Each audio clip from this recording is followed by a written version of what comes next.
I'm Sarah, 32 years old, and up until a few weeks ago, I thought I had my life pretty much figured out. I've been working as a translator for this big company for the past 5 years. I rent a small apartment in the city, nothing fancy, but it's mine, you know? On weekends, I hit up dance classes. It's my thing, helps me unwind after a week of staring at computer screens and deciphering foreign languages. Friends? Yeah, I've got a few. We grab drinks sometimes, catch a movie here and there. It's not much, but it's enough for me. Family, though? That's where things get complicated. See, I've got a younger sister, Emma. She's always been the golden child, Mom's favorite. Dad? He just went along with whatever Mom wanted. It's been like that for as long as I can remember. As we grew older, nothing changed. Emma got the attention, the praise, the support. Me? I was just there. An afterthought. So, I did what any self-respecting afterthought would do, I distanced myself. Calls became less frequent, visits even rarer. It was easier that way, less painful. Then, out of the blue, my phone rang. It was Mom. Sarah, it's your mother. Your father wants to see you. Can you come over this weekend? I nearly dropped my phone. Dad wanted to see me? That was new. Sure. I guess I can make it. Everything okay? Just come, Sarah. Saturday at 2. Don't be late. So, that Saturday, I found myself standing outside my parents' fancy house. It was a far cry from my rented apartment, that's for sure. I took a deep breath and rang the doorbell. Mom answered, looking me up and down like she was appraising a piece of furniture. You're here. Come in. I stepped inside, and there they all were. Dad, looking frail and tired in his armchair. Emma, perfect as always, perched on the couch next to her husband, Richard. I'd only met him a handful of times. He was older than Emma, always busy with work or whatever it was rich guys did. Hey, everyone, I said, trying to sound casual. What's going on? Dad looked up at me, his eyes sad but determined. Sarah, sit down. We need to talk. I sat down, my heart racing. Dad looked awful, worse than I'd ever seen him. His once strong frame seemed to have shrunk, and his face was pale and drawn. Sarah, he began, his voice weak but steady, I'm terminally ill, sweetheart. The doctors, they don't think I have much time left. No, I whispered, tears welling up in my eyes. There must be something they can do. Dad shook his head slowly. I've explored every option, Sarah. It's time I put my affairs in order. I noticed Mom and Emma exchange a glance. There was something in their eyes I couldn't quite read. Dad continued, that's why I've called you all here today. I want to discuss my will. The atmosphere in the room shifted instantly. I could feel the tension, thick and suffocating. I've given this a lot of thought, Dad said, his gaze moving from Mom to Emma, then settling on me. Your mother will get the apartment in the city. Emma, you'll inherit this house. Emma nodded, a small smile playing on her lips. And Sarah, Dad paused, his eyes locking with mine. I've decided to leave you my savings. All $550,000 of it. For a moment, nobody moved. Nobody spoke. Then all hell broke loose. What? Mom shrieked, her face contorting with rage. You can't be serious, John. Emma jumped to her feet. Dad, that's not fair. Sarah's barely even part of this family anymore. Dad's fist came down on the arm of his chair with surprising force. Enough, he roared, his illness momentarily forgotten. This is my decision, and it's final. I've been under your influence for far too long, Margaret. I've neglected Sarah because of you, because of your obsession with Emma. No more. He turned to me, his eyes softening. Sarah, I'm so sorry. Can you ever forgive me? Without hesitation, I moved to him, wrapping my arms around his frail body. Of course, Dad. Of course I forgive you. He hugged me back, his grip weak but filled with love. After a moment, he pulled away, exhaustion etched on his face. "I'm tired now. I need to rest." As Dad retreated to his room, I found myself facing the furious glares of my mother and sister. "You," Mom hissed, her voice dripping with venom. "You need to refuse the money. It should go to Emma." I stood my ground, anger bubbling up inside me. "No, it's Dad's decision, and I'm respecting it." Emma stepped closer, her eyes narrowed. "You'll regret this, Sarah. Mark my words." As I left the house, Emma's taunts followed me. "Look at you, all alone. No one wants you. I've got a rich, loving husband. What do you have?" Richard's laughter joined hers, the sound grating on my nerves as I walked to my car. The next 2 weeks were hell. Every day, without fail, my phone would buzz with messages from Mom and Emma. They were relentless, demanding I give up the inheritance. I ignored them all. I threw myself into work, trying to drown out their voices with the clatter of my keyboard. Then, on a gray Tuesday morning, the call came. Dad was gone. I felt numb as I drove to the funeral. The service was a blur of black clothes and somber faces. Mom and Emma put on quite a show, sobbing dramatically and clinging to each other. I stood apart, my grief a quiet, hollow thing in my chest. After the service, we all gathered at the house. Emma made a big deal about the money she'd withdrawn for the funeral expenses, waving her purse around like a flag. "I've got it all here," she announced to anyone who'd listen. "Thousands of dollars. It's the least I could do for Daddy." As the last of the guests trickled out, I started gathering my things. That's when all hell broke loose. Emma's shriek cut through the somber atmosphere like a knife. "My money! It's gone! Someone's stolen it!" I froze, a chill running down my spine. Something about this felt wrong. Mom's eyes locked onto me, cold and accusing. "It must have been someone who was here the whole time," she said, her voice dripping with insinuation. "Empty your purse, Sarah, now." I stood my ground, anger bubbling up inside me. "No, this is ridiculous. I haven't taken anything." "Then you won't mind proving it," Emma sneered. Before I could respond, Richard was on the phone.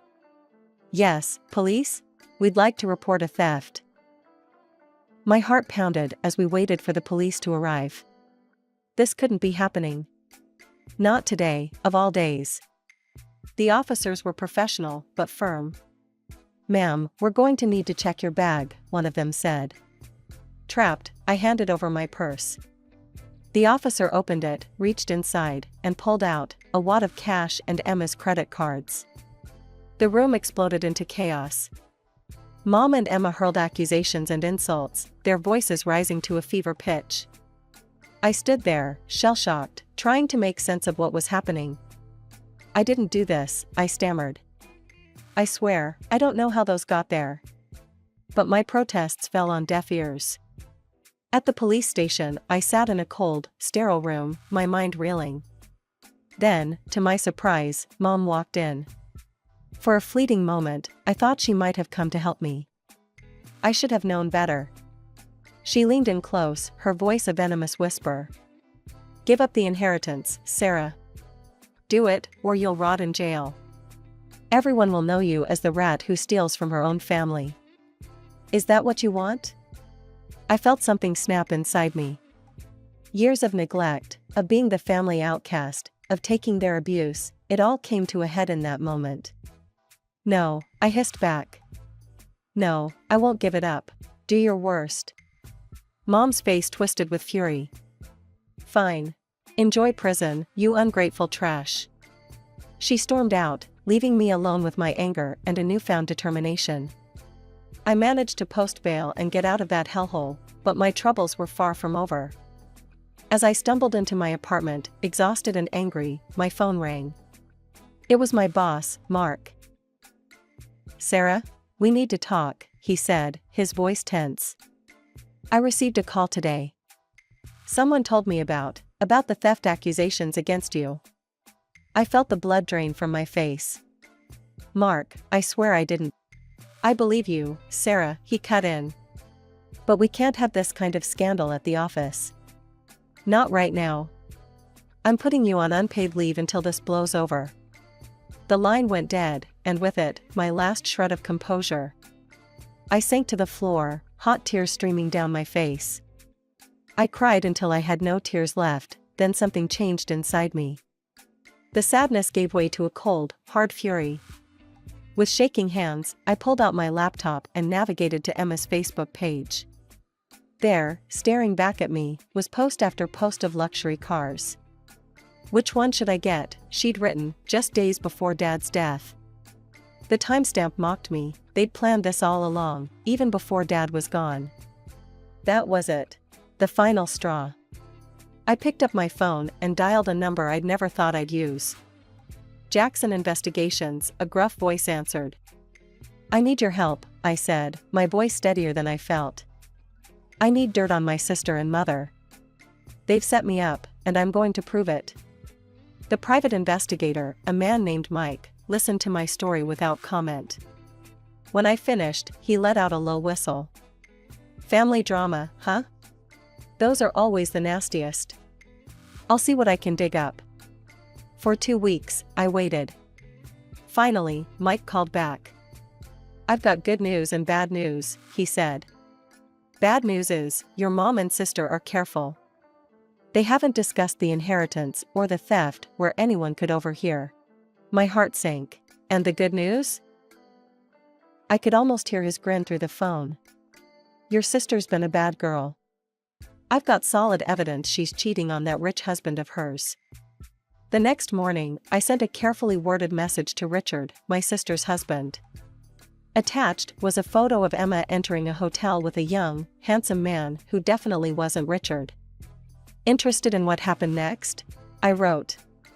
Meet me at Café Noir at 2 p.m. Richard showed up right on time, his face a mask of barely contained rage. I laid out everything I had, photos, videos, even recordings of Emma laughing about Richard's age and how she was only with him for his money.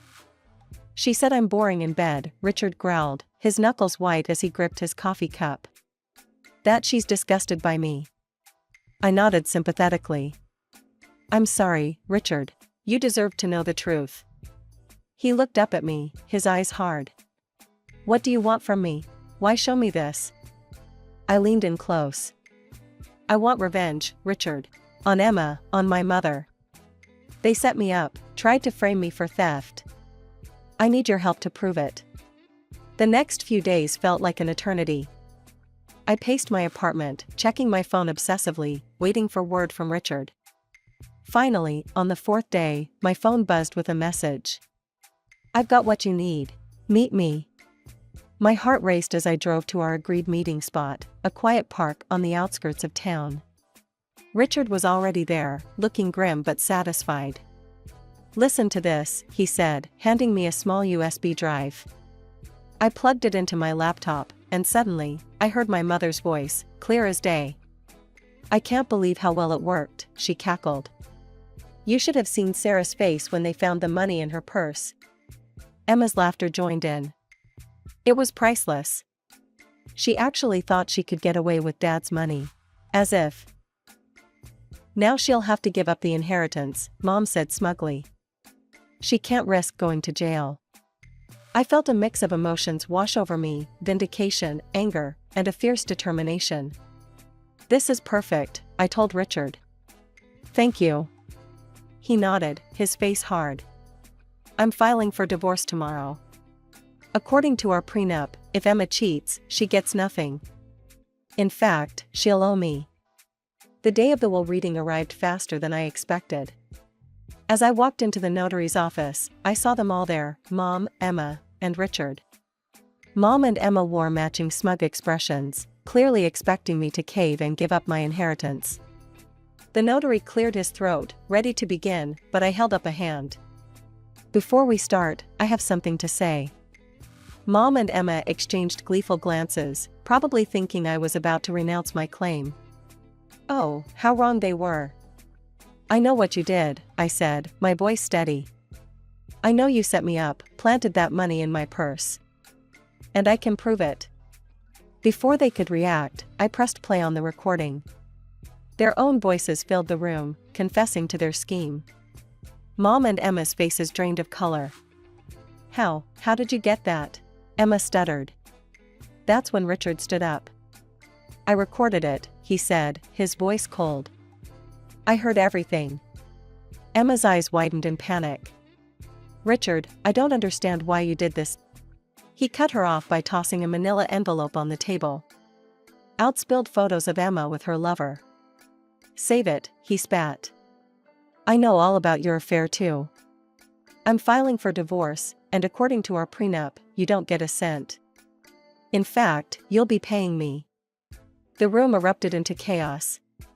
Mom and Emma started shouting, tears streaming down their faces.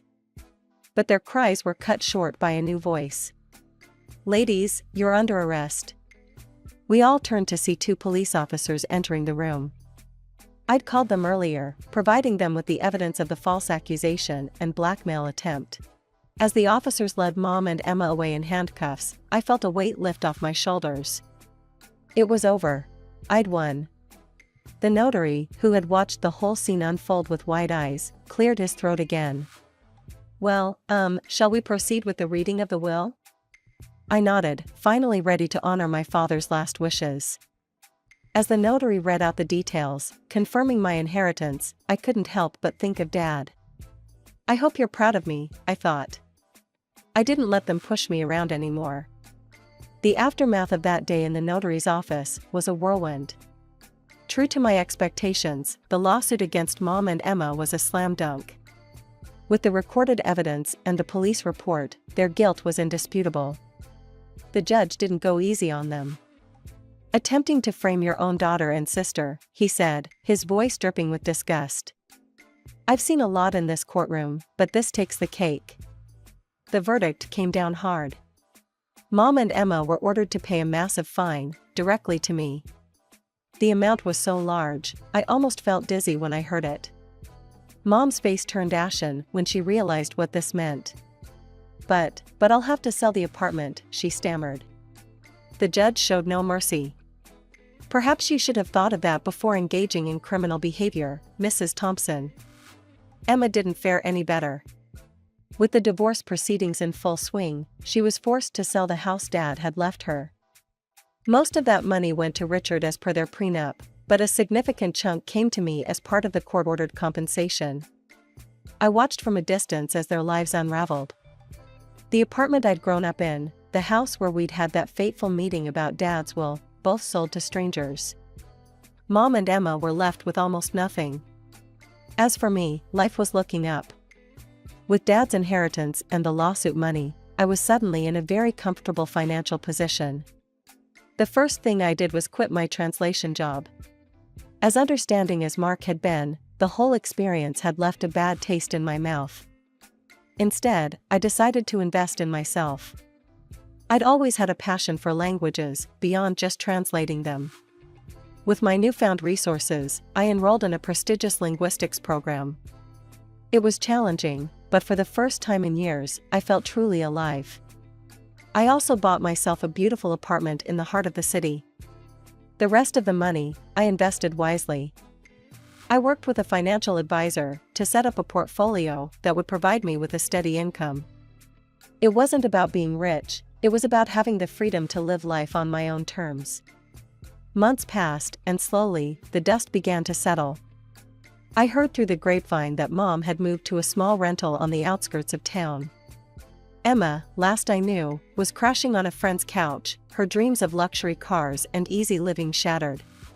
Richard, true to his word, had divorced Emma and left her with nothing.